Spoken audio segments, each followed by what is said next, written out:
अब मैं इसी से शुरुआत कर लेती हूँ। आपने सुना कि लोगों के बीच इस मुद्दे को लेकर किस तरह की गूंज है। मैं सीधे फराज साहब भी जुड़ गए हैं, प्रेम शुक्ला जी भी जुड़ गए हैं। प्रेम शुक्ला जी, आज योगी आदित्यनाथ ने कह दिया है यूपी भिजवा दीजिए, यहाँ इलाज करा देंगे। इस तरह के बयान बर्दाश्त नहीं है। मैं सिर्फ ये जानना चाह रही हूँ प्रेम शुक्ला जी कि क्या ये वाकई आम लोगों से जुड़ा मुद्दा है या ये सियासत का मुद्दा है?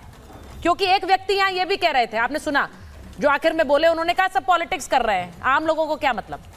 जी, ये सुचरिता जी छत्रपति संभाजी राजे के साथ क्रूरता करने वाला, गुरु गोविंद सिंह के पुत्रों साहिबजादों को चिनवाने वाला, जीवित चिनवाने वाला दीवारों में, गुरु तेग बहादुर सिंह का शीश काटने वाला, अपने बड़े भाई दारा शिकोह का सिर काटकर अपने पिता शाहजहां को भेंट भेजने वाला, लाखों हिंदुओं का नरसंहार करने वाला, काशी विश्वेश्वर मंदिर का ध्वंस करने वाला, मथुरा में श्री कृष्ण जन्मभूमि मंदिर का ध्वंस करने वाला, श्री सोमनाथ मंदिर का ध्वंस करने वाला, और ऐसे तमाम जो बहुत ही अधिक पवित्र मंदिर रहे, जिन पर करोड़ों लोगों की आस्था रहे, ऐसे मंदिरों को ध्वंस करने वाले व्यक्ति को अगर कोई जो है आदर्श व्यक्ति कहेगा, तो ऐसे व्यक्ति की मुखालफत करना क्या आम आदमी अपना दायित्व नहीं समझता है? क्या इतिहास बोध आम आदमी के दायित्व से बाहर की चीज़ है?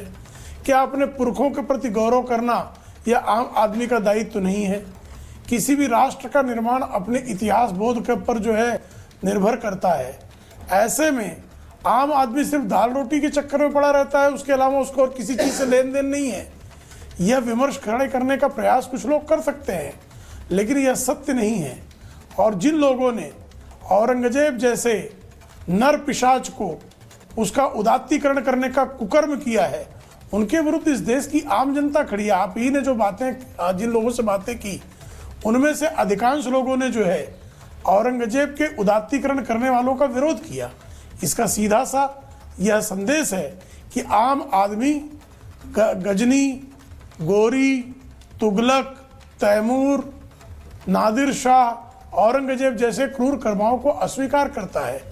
ऐसे क्रूर कर्माओं को या तो पाकिस्तान स्वीकारता है कि उनकी मिसाइलों का नाम जो है वो गजनी, गोरी, बाबर इनके नाम पर होता है, या जो भारत में सांप्रदायिक राजनीति में, तुष्टीकरण की राजनीति में जिनकी जो है राजनीतिक खेती चलती है, ऐसे समाजवादी पार्टी, ऐसे कांग्रेस पार्टी, इंडी अलायंस के जो घटक दल हैं, ये या तो स्वीकारते हैं। तो इनकी जो पाकिस्तान परस्ती है, इनका जो मुगलिया क्रूरता को उदात्तीकरण करने की इनकी जो सोच है, वह निश्चित तौर पर निंदनीय है और इनके खिलाफ इनका धिक्कार किया जाना चाहिए। और ऐसे लोगों का बहिष्कार भी जनता करेगी, यह साफ तौर पर दिखाई देता है।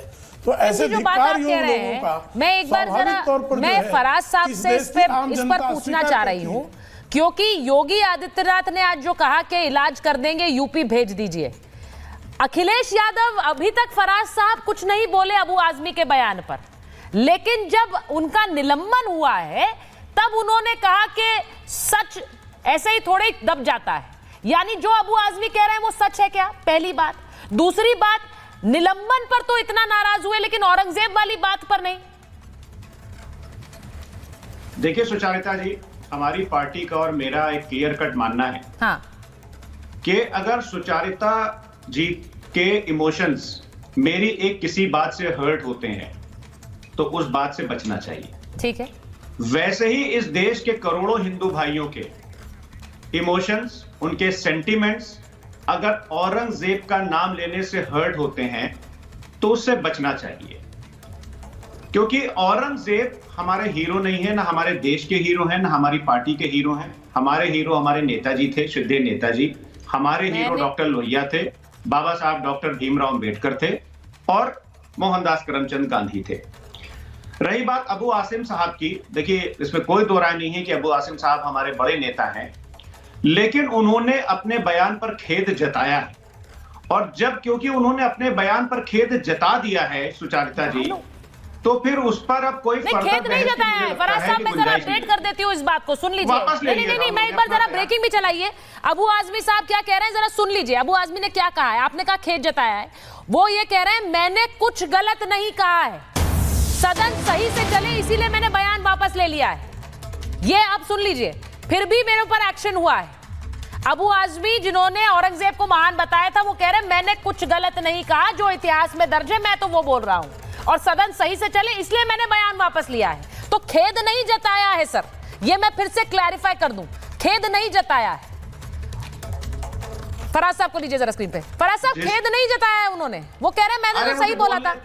तो अब मैं आपसे पूछ रही हूं कि क्या समाजवादी पार्टी एंडोर्स कर रही है, वो उनको मानना है सही है ये बयान? नहीं, देखिए, समाजवादी पार्टी के किसी भी प्रवक्ता ने, ना ही हमारे राष्ट्रीय अध्यक्ष जी ने इस चीज को एंडोर्स किया है कि औरंगजेब जो है वो बहुत ग्रेट किंग थे, और कर भी नहीं सकते हैं, क्योंकि मैंने जैसे आपको पहले भी बोला कि उस चीज से हर आदमी को बचना चाहिए कि जिससे हमारे करोड़ों हिंदू भाइयों की सेंटिमेंट्स हर्ट होते हैं। अब मेरा एक सवाल है यहाँ पर, देखिए भारतीय जनता पार्टी की क्या आदत है सुचारिता जी, जी। कि उनको अपनी राजनीतिक रोटियां सेकने के लिए कोई ना कोई मुद्दे की तलाश रहती है। भारतीय जनता पार्टी की सांसद महोदया सुश्री प्रज्ञा सिंह ठाकुर जी नाथूराम गोडसे को बोलती हैं कि he was a big nationalist और वो बहुत देश प्रेमी थे। बहुत सारे लोग ऐसे हैं जो नाथूराम गोडसे को महात्मा बोलते हैं। तो क्या उस टाइम प्रज्ञा सिंह ठाकुर को पार्टी से निकाल दिया गया था? अनंत कुमार हेगड़े जी ने जो अपना ट्वीट डिलीट किया था जिसमें उन्होंने गोडसे के बारे में लिखा था, वो भी सबको पता है। और द हिंदू में खबर छपी थी, अगर मैं आपको दिखाता हूं अभी, ये द हिंदू में खबर छपी थी। इसके हिसाब से हिंदू महासभा ने गोडसे को श्रद्धांजलि दी, और ये मैं नहीं बोल रहा हूं, आई थिंक 2024 में या 2023 में ये हिंदू में खबर छपी थी, मैं अभी देख नहीं पा रहा हूं।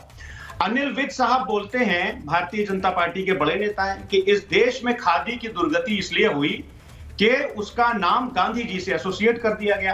अभी कुछ दिन पहले बिहार में अश्विनी कुमार चौबे जी के नेतृत्व में एक फंक्शन हो रहा था, ठीक है, उसमें गांधी जी का जो सबसे प्रिय भजन था, रघुपति राघव राजा राम पतित पावन सीताराम, उस भजन को चलते हुए बंद करा दिया गया।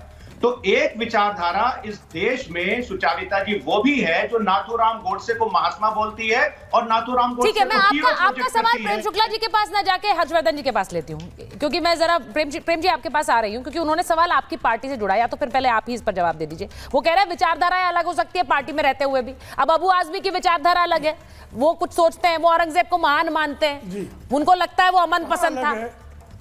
नहीं, कहाँ अलग है? हाँ, कहाँ अच्छा, अलग नहीं है। अखिलेश यादव तो उसका समर्थन कर रहे हैं। या तो अखिलेश यादव को मान लिया जाए नेता, या फराज किदवई को बड़ा नेता मान लिया जाए। किसको मान रही है? अखिलेश यादव ने आज जो ट्वीट किया है, उस ट्वीट में उन्होंने अबू मियां आजमी का समर्थन किया है। तो अखिलेश यादव को सर्वोच्च नेता माना जाए